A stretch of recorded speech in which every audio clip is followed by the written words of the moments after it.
Hello everyone, it's time for us to go and take a look at the Samsung Galaxy S20 Ultra and see how this particular phone, not iPhone, holds up in 2025. Now, here's the thing about this particular phone. There's a lot to love about this particular device still. I think there's still a lot of capability behind this type of phone, but I will say there might be some reasons why this device may not be the first one I'd recommend people to buy. So we'll take a look at those things throughout this whole entire video. First things first, if you want to pick up some phones that I would recommend buying this year, links will be down in the description below. You can get that from there, and you can help support the channel at the exact same time. Now, starting off with the outside of the Samsung Galaxy S20 Ultra, this phone originally came out in 2020. So this phone is approaching 5 years old. So when you think of a 5-year-old phone, it's kind of insane because it doesn't necessarily feel like a 5-year-old phone. I think that's kind of a crazy thing going on for this particular device. You're getting a 6.9-inch dynamic AMOLED display. That is a massive size panel. It's 1440p. It's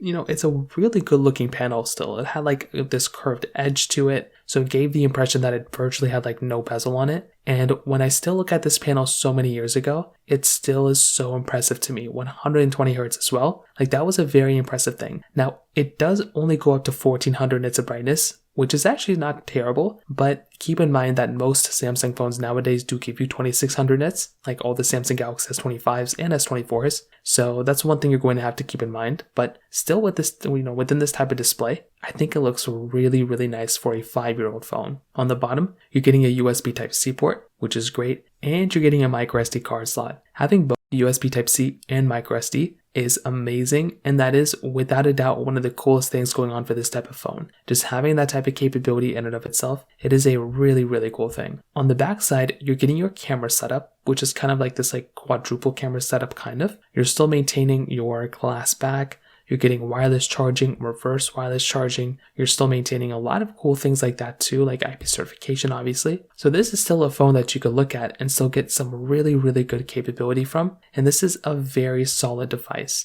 From the exterior, if you're looking at this type of phone, I definitely do think this is one of those types of devices that I'd look at, and I'd be honestly pretty happy to still own. Like, if Samsung were to just give this thing like more updated hardware internally, the exterior of this phone still performs very well. But there are some things that this phone is kind of missing out on that a lot of phones have nowadays. Number one, like I said before, a brighter panel. Most phones do have brighter panels than this thing, so that could be kind of a disadvantage if you're planning on buying this phone. The backside, only solid glass back. Most phones nowadays have frosted glass backs, so that could be another somewhat of like a disadvantage depending on which way you're going at it. But other than that, this phone still looks really good, and I really love the way this phone kind of feels and the way it kind of looks. Now, on top of that, when it comes down to its price tag, this phone is about $259 on Amazon. So that, theoretically speaking, is not obviously that expensive of a price to pay. It doesn't really necessarily cost that much money to go ahead and buy this phone comparatively to other devices. So that could be an interesting type of thing to kind of think about here within this type of device, right? Like, being able to go through and buy this type of phone and get it in that cheaper price tag is pretty impressive, and I do think that is a nice thing. However, keep in mind that,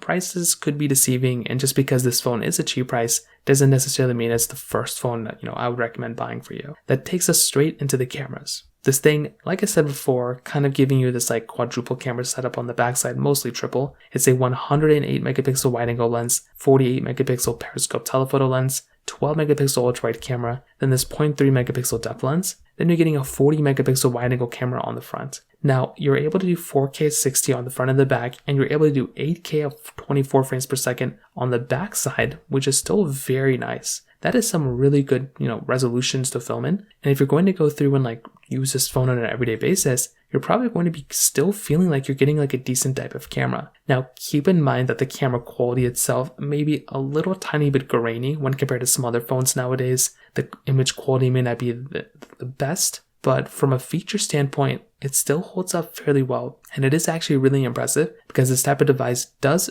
kind of hold up decently well from that side. So I do think from one area it's interesting, but to keep in mind that because this phone is a little bit older, you might be experiencing some older issues, some other issues here and there. So that might be one thing to keep in mind, but I don't even think it's that big of a deal, and you're still going to be feeling like you're getting a really, really good type of camera when this type of, for the age of this type of camera, if that makes sense. So from that side, that kind of covers it up there too. But now this takes us to probably one of the areas of this phone that doesn't really hold up the best. So this phone, in terms of software, this is where things start getting a little shaky. This phone, for the most part, is pretty much no longer getting any more software support. So that is kind of the disadvantage that we're in right now. That you can go through and you can buy this phone, but this device is no longer getting any more software updates. So that is essentially the problem that we're into right now. So, this thing, if you're planning on getting a phone that's going to be lasting for a longer period of time, then by all means you can consider this thing. But, this thing, it's already outdated by the time you buy it, right? So what is the point of buying this phone, right? If it's already going to not be getting any more features or not be getting any more like software updates or security updates or anything like that, then it doesn't really make a lot of sense to go and buy a device like this. So that's why I'd probably avoid buying a phone like this because of its software. But what's funny is, even from like a battery, life standpoint, this phone is basically giving you the same type of battery updates or the same battery size as something like a Samsung Galaxy S25 Ultra that just got announced. It's still giving you a 5,000 mAh battery. So that right there is a very, very impressive thing. Being able to go through and buy a phone like this that's still going to be giving you the same size battery as some of the latest Samsung phones that just came out is very, very interesting, right? It's just kind of an interesting situation. But do keep in mind that if you're going to go through and buy this type of phone, you're probably going to be getting somewhat of a better battery life than you'd expect, but still it's 5,000 mAh, it's a massive size battery. On top of all that, you're still getting the Snapdragon 865 chipset with 12 or 16 gigabytes of RAM. That right there again is insane. Having that amount of RAM inside of this type of device is crazy if you go for the 16 gig of RAM option. And what's crazy is the Galaxy S25 Ultra